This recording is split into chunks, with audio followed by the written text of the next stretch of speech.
Hey, welcome. Today we're watching the new Fantastic Four teaser trailer. I don't know what I think about Fantastic Four.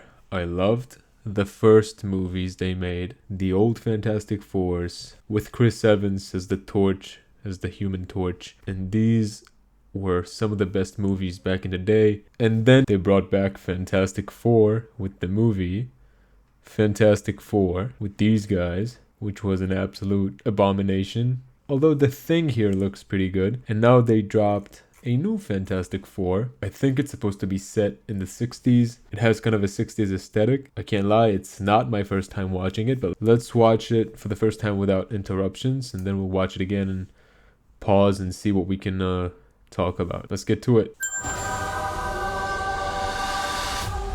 Welcome to the Baxter Building. We make a point to do family dinner every week. Sunday at 7, on the dot, no matter what. We're all here. Herbie, how's that sauce coming? Yeah, I'll be the judge of that. Okay. Okay, is this guy good or what? I want to add a couple cloves of garlic. Not because it's not delicious, I just want to add a little bit of zip, okay? T-5. Before we went up the first time, you couldn't turn invisible. Ben wasn't a rock. The best pilot in the world right here. Yeah. Best looking, he means. And Johnny never caught fire. Ben has always been a rock. Johnny is Johnny. Hi! And I am right here. Whatever life throws at us, we'll face it together.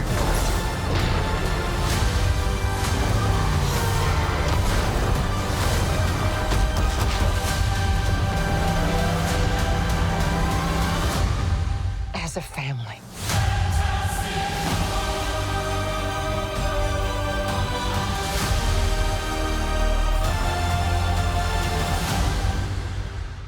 Alright, I'll talk about the aesthetic and the score. The aesthetic is sort of like this, I don't know, maybe even 40s futuristic concepts, like the old concept cars that they used to make, almost like the Jetsons in a way. Very retro futuristic, which I very much like. I'm a big fan of that.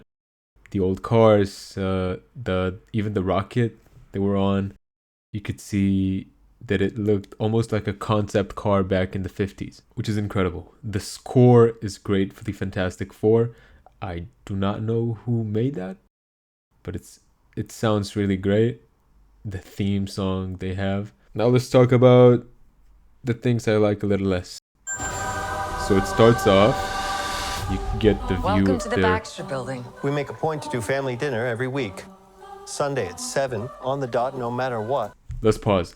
I believe that's their penthouse, and you can see Pedro Pascal, an incredible actor, but I think he's cast way too often. You can see him just in every role in The Mandalorian, The Walking Dead, and so I'm sure he'll do great.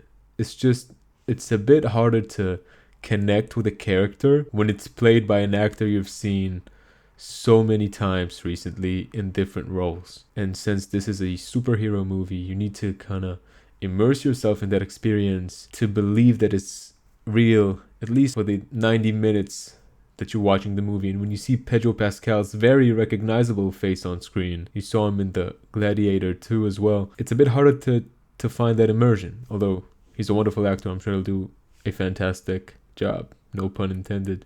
We're all here. Herbie, how's that sauce coming? Yeah, I'll be the judge of that. Now, what's funny here is he's giving the robot notes on the flavor, and the actor that does the thing, it's the same actor that plays Richie in The Bear. And if you've seen The Bear, you know it's all about cooking, and it's an incredible show on Disney Plus. So watching him give notes on the sauce here really reminds me of him on The Bear. Okay. Okay, is this guy good or what? I want to add a couple cloves of garlic. Not because it's not delicious, I just want to add a little bit of zip, okay? T-5. Before we went up the first time, you couldn't turn invisible. I think they've done her invisibility very well. She's almost fading out and there's this kind of almost 3D glitch effect going on. I like it. Ben wasn't a rock. The best pilot in the world right here. Yeah. Best looking, he means. No, this is kind of ridiculous to me because he has some cranium on him. It's like he's got a unibrow that's connected all the way throughout his scalp. I don't know how that works. His face looks bad. Yeah, they managed to make him resemble the actor just a bit, but I don't know, the CG looks not very great on the Thing. He looks more friendly, and I'm not sure that's a good creative choice. I think the Thing needs to be seen as almost a monster. That's the whole point of him feeling like a monster, scaring kids away, and he looks way too friendly. He looks pretty ridiculous. He's got that big cranium on him with this fedora as well, and the big suit and the tiny little tie. I don't know. I'm not sure I like his design. And Johnny never caught fire. Ben has always been a rock. Johnny is Johnny. Hi. And I am right here. Whatever life throws at us, we'll face it together. Love this design for the cars. Love it.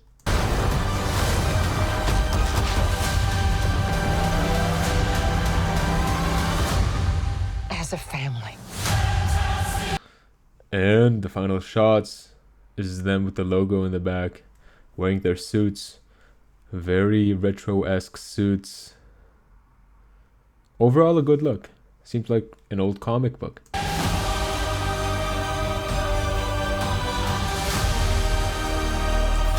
And the font here at the end, which is pretty great. So, to sum it up, I used to love the Fantastic Four when I was a kid. I used to play their video games, I used to watch their first few movies, and then they brought back the Fantastic Four, a bit of like a younger ensemble, and I did not like that. And I think that's a consensus, it wasn't a good film at all. And then, which I forgot about earlier, they brought back Dr. Reed on Doctor Strange Multiverse of Madness with Jim Halpert playing Dr. Reed. And honestly, he's a beloved guy, he's a good actor, and I'm sure he'd be able to pull it off if he was given a bit more of a role to do. But him and the entire rest of his crew died straight away with not even half of a fight with Wanda, and I'm sure I'm not spoiling it for anybody. Bad. Overall, the Fantastic Four didn't have a great run the past few years. This is their chance at redemption. Is it possible? Yeah. Is it plausible? We'll have to wait and see. I have my hopes up. Hopefully, I love this movie. Anyhow, thank you for joining me. If you enjoyed, please consider subscribing. See you next time. Bye bye.